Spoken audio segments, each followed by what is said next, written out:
Welcome to The Explainer. I am so thrilled you're here today because we're diving into a topic that literally every single one of us experiences. It's relentlessly pursued, incredibly powerful, and yet it's just endlessly confusing. We're talking about love. But we're not just going to sit here and define it. We're actually going to shine a light right through it, kind of like a prism. We're breaking this massive, complex concept down into its core psychological, sociological, and philosophical wavelengths. So buckle up, because what we uncover today might completely shift how you view your own relationships. Right off the bat, I want to ask you something, and I want you to be brutally honest with yourself here. When you feel yourself falling head over heels for someone, is it really love, or are you just falling for a fantasy? It's a tough question, right?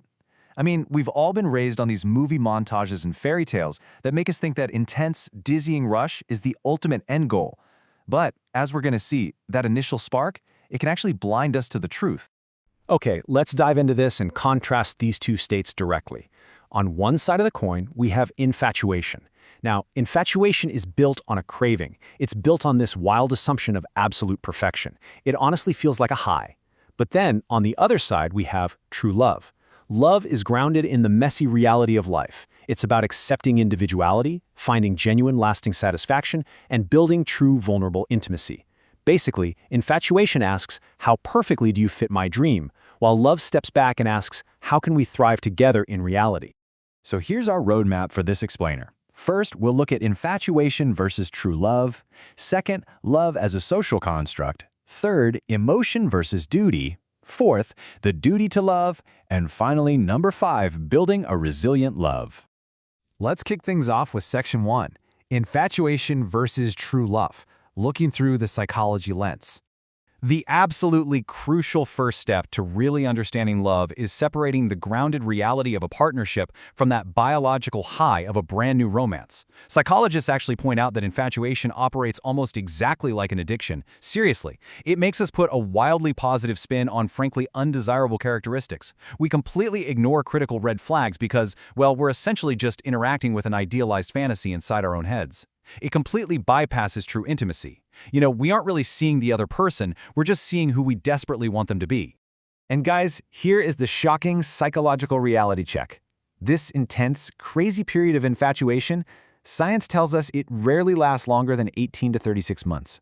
That's a year and a half to 3 years, tops.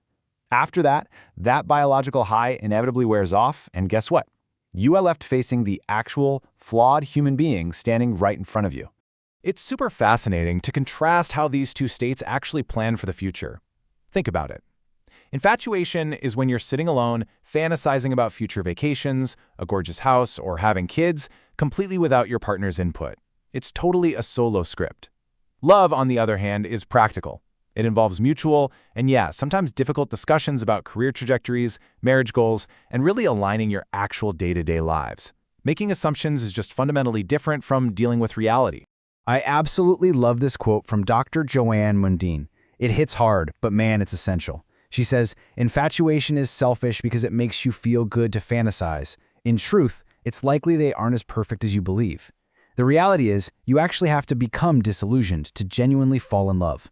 You literally have to mourn the loss of that perfect fantasy partner so you can actually learn to love the beautifully imperfect person who is right there in front of you. Moving on to Section 2, Love as a Social Construct. This is the sociology lens. Now we're zooming out from personal psychology to look at the broader sociological structure that actually defines our reality. And I really want you to let this punchy, slightly ironic statement sink in. Love is not a primary human feeling. It is learned. I know, that sounds incredibly unromantic. But sociologically speaking, while we absolutely have biological drives, the way we experience, expect, and communicate romantic love, that's actually a script handed down to us by society. Think of it like we're playing this massive interactional game of expectations. We only know how to do love because we've observed it our whole lives. We learn that buying flowers is romantic, we learn behavioral expectations like the unspoken rules of dating or the standard milestones of a relationship. It's a highly symbolic space that we navigate based entirely on collective, everyday knowledge. But here is where it gets super complicated. Sociologists argue we live in what's called a liquid society. What does that mean? Well, it means our modern era is defined by extremely rapid structural changes. Because society is constantly shifting beneath our feet, our concept of love has also become unstable, incredibly accelerated, and honestly feels highly risky. It's exactly why modern dating feels so exhausting and why things like prenuptial agreements have become standard practice. The ground beneath our relationships is just constantly moving. And this brings us to a massively relieving realization. If you're struggling in a relationship, it might not just be your fault. Seriously, if society is unhealthy, if we're all being crushed by job stress, shifting gender roles, and totally impossible institutional expectations, while love becomes a stressful individual burden, we tend to blame ourselves for failing at relationships when in reality, we're trying to build a stable love in an inherently unstable environment. So, if the initial biological infatuation naturally fades after 2 years, and society is way too liquid and stressful to support us, how can love possibly survive? Let's turn to Section 3 to find out. Emotion versus moral duty. The philosophy lens. The ancient philosophers actually wrestled with this exact same problem, and they cleanly categorized love for us. First, you have Plato's Eros, which is that passionate, uncontrollable, divine madness. Then there's Aristotle's Philia, which is more of a virtuous, reasoned friendship built over time. And finally, Agape, rooted in Christian and Stoic thought, which is this unconditional, self-sacrificing commitment. They totally understood that love isn't just one monolithic thing. It's a spectrum, ranging all the way from wild feeling to reasoned choice. And this comparison brilliantly illustrates the historical tension at the very heart of our explainer today. On one side, we have love as an uncontrollable emotion, what the philosopher Immanuel Kant called pathological love. It's spontaneous, it's involuntary, and it's motivated purely by affection and desire. But then, on the other side, we have love as a moral duty, what he called practical love.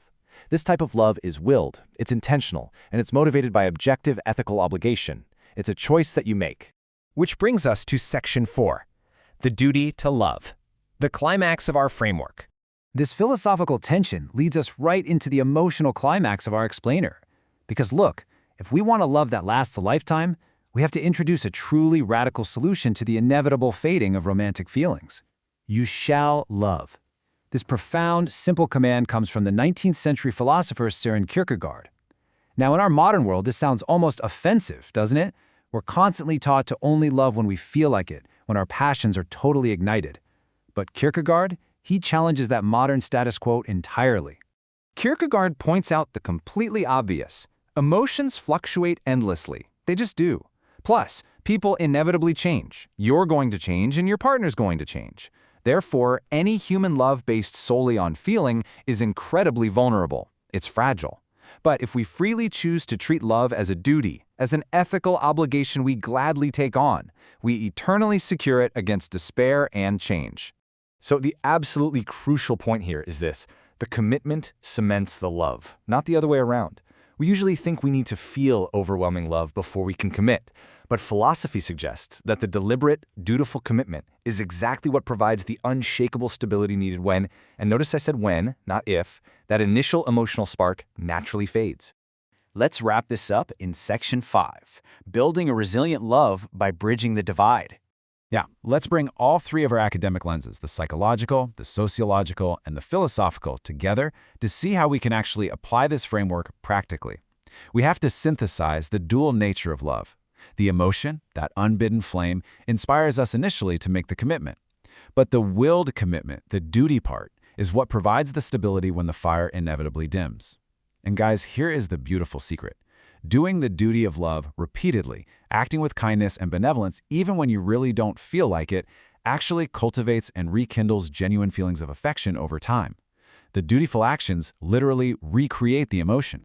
So, what do we do with all this? Here are your actionable steps for creating a truly resilient love. Number 1, embrace the psychological reality check. Let go of the perfect fantasy and fully accept your partner's flaws. Number 2, alienate your love from superficial societal pressures. Recognize the crazy liquid pressures on your relationship and purposefully carve out an intimate space that is uniquely yours, free from the outside noise. And number 3, choose your philosophical will. Embrace the active duty of commitment every single day. I want to leave you with a final, provocative thought to chew on. We all absolutely love the feeling of falling. It's intoxicating. But long after the honeymoon phase ends and the daily grind of life really sets in, if the feeling fades, will you choose the duty? Because that choice, right there, is where true love actually begins. Thank you so much for joining me for this explainer. Keep learning, keep questioning, and I'll catch you next time.